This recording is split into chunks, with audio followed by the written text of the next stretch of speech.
সৌ ৰাজাৰ দূতে যে মোৰ নহওঁতে শুনলি ক'ত ধাতু নহয় কৈছি মোক। Welcome to back my YouTube channel. আজি আপোনালোকক এটা মানে বিশেষ মানুহৰ লগত চিনাকি কৰি দিম। আমাৰ মানে অসমৰ বিখ্যাত মানে ওজাপালিৰ আমাৰ মানে এখেতে দাইনাপালি কৰে। মোৰ লগত আছে এখেতৰ নাম ভগীৰথ ৰয় মানে দাসে একে হয়। তো এখেত ভগীৰথ দাস হয়। বজালিৰ এখেতে অসমৰ পৰা মানে ওজাপালিৰ সৰ্বানন্দ সোণোৱালৰ মানে স্বাক্ষৰ থকা এখেতে মানে মানপত্ৰ পাইছে। তো এখেতক আজি মই লগ পালোঁ। লগ পাই আপোনালোকক দেখাব বিচাৰিলোঁ। মানে বহুতে এখেতক চিনিও নাপাব পাৰে। তো আজি মোৰ চেনেলটোৰ দ্বাৰাই আপোনালোকক মানে এখেতৰ লগত চিনাকি কৰি দিম। আপুনি কি ক'ব অসমৰ ৰাইজক?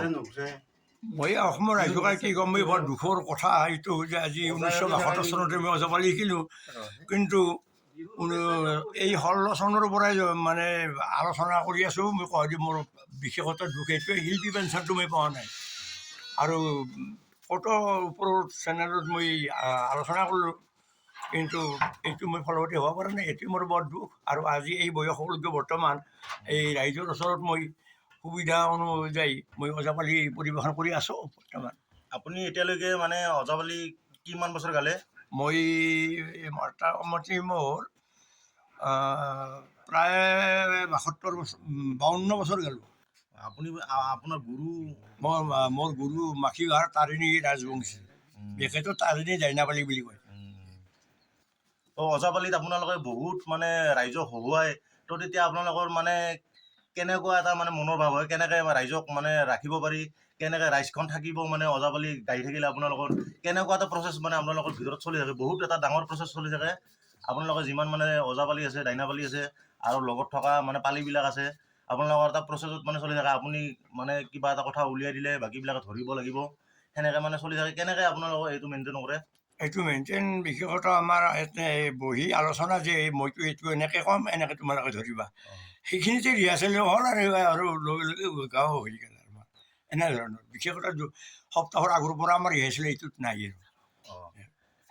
এটা আপুনি অলপমান ডাঙৰ এটা মানে হাস্যৰক কিবা এটা মানে ক'ব নেকি?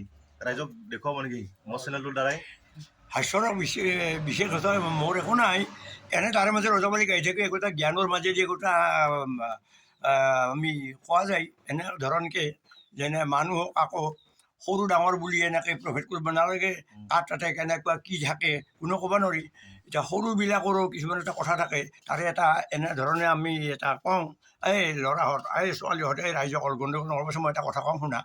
এইবুলি এটা শ্ল' ওলালোঁ যে ৰাঙা তিৰিবিৰ আচা বাটে চটকি মাৰব সৌ ৰাজাৰ দূতে যে মোৰ নহওঁতে শুনলি ক'ত ধাতু নহয় কৈছি মোক। তেতিয়া ৰাইজ নিস্তব্ধ হৈ থাকিল। তেতিয়া মই ভাঙনটো কৰোঁ যে ৰাঙা তিৰিবিৰ আচা বাটে এশৰ কেছে এই ৰাস্তাত পৰি আছে, তেৰাং বাৰাংকৈ যাই আছে, এইপিনৰ পৰা সেইপিনে যায়। এনেতে এখন চিনাজোকে দেখা পাই চিনাজোখৰে কেঁচেখৰক কয়, ৰাঙা তিৰিবিৰ আচা বাটে চটকি মাৰে সৌ ৰাজাৰ দূতে যে ৰাজাৰ পুত্ৰই বিয়া কৰাব আহিছে, সৈন্য সামন্ত বহুত লৈ আহিছে, গতিকে সেই চটকি মাৰিব ইমানৰ মাজত তোৰ মৃত্যু হৈছে। তেতিয়া কেঁচেখৰে চিনাজোকক কয় যে মোৰ নহওঁতে শুনিলি ক'ত? তাৰ মূৰ নাই, একো নাই, মুখ নাই। তেতিয়া কৈছিল মোৰ নহওঁতে শুনিলি ক'ত? তেতিয়া চিনাজোখৰে কৈছিল যে ধাতু নহয় কৈছে মোক। অৰ্থাৎ ধাতু শব্দ হ'ল কোনটি কি বুজাইছে আমাক?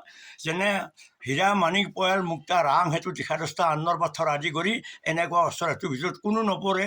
সেইটো হ'ল যেনে এই কনচাৰ্ট পাৰ্টিৰ বাজনাটো, সেই যিটো ধ্বনিটো, শব্দৰ ধ্বনিটোত সি বুজি পাই কৈছে তুমি। তেতিয়া তেওঁৰ কথা মতে তেৰাং বাৰাং কৰি কেঁচেখৰে গুচি গ'ল, জীৱন ৰক্ষা কৰিল। সেইকাৰণে কান্নাইও কান্দিব পাৰে।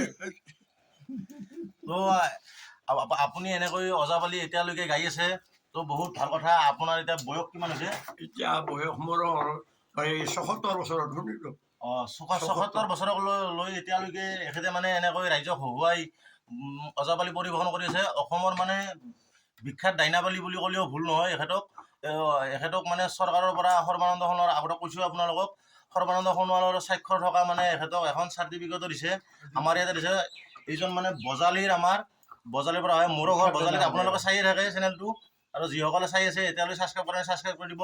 চৰকাৰক আপুনি কি কি ক'ব মানে কিবা শিল্পী পেঞ্চনো নোপোৱা বুলি আপুনি কৈছিল অলপ আগতে চৰকাৰক মোৰ চেনেলটোৰ দ্বাৰা আপুনি কি ক'ব এতিয়া চৰকাৰৰ ওচৰত মোৰ এই চেনেলেদি যেতিয়া নেকি বিজ্ঞবিলাক আছে তেওঁলোকে অলপ মোক সাহাৰ্য কৰি এই যাতে চৰকাৰৰ লগত জড়িত কৰি মোক এই পেঞ্চনটো দিয়ে গতিকে মই তেখেতসকলৰ ওচৰত মই মানে কৃতজ্ঞতা মাগিলোঁ আৰু মই আশীৰ্বাদ কৰোঁ তেখেতসকলৰ মানে ভৱিষ্যত উজ্জ্বল মংগল কামনা কৰিলোঁ মই তো বহুত ভাল লাগিল আপোনালোকে মোৰ চেনেলটোৰ দ্বাৰাই এখেতক দেখা পালে এই ভিডিঅ'টো শ্বেয়াৰ কৰি দিব যাতে অসমৰ সকলো ৰাইজে এখেতক চিনি পায় আৰু চাব পাৰে আৰু বহুতে মানে এখেতক চিনি নাপাব পাৰে সেইবাবে ভিডিঅ'টো শ্বেয়াৰ কৰি দিব অসমৰ সমূহ ৰাইজে যাতে পায় মোৰ আৰু বজালীৰ এটা শিল্পতীৰ্থ অনুষ্ঠান আছে শিল্পতীৰ্থ অনুষ্ঠানে মোক শিল্পাচাৰ্য উপাধি প্ৰদান কৰি তেখেতসকলে বহুত সন্মান দিছে আৰু বজালীৰ পৰা আপোনাক শিল্পতীৰ্থ উপাধিটো দিছে উপাধি দিছে শিল্পাচাৰ্য উপাধি মই এতিয়া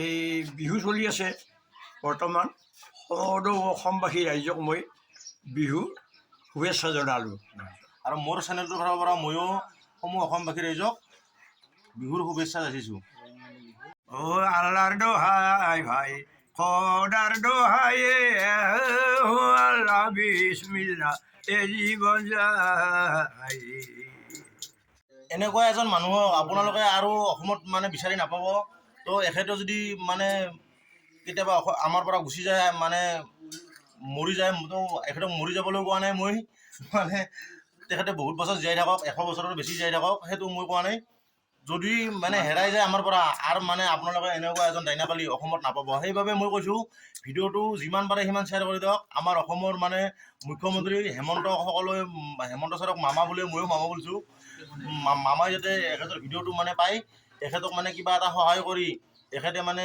চলিবৰ বাবে মানে অলপমান যাতে সহায় কৰি দিয়ে তেখেতে ময়ো অনুৰোধ জনাইছোঁ আৰু এনেকৈ এটা নতুন ভিডিঅ' লৈ আপোনালোকলৈ আৰু আহি আছোঁ চাই থাকিব বৰ্ণিল এণ্টাৰটেইনমেণ্ট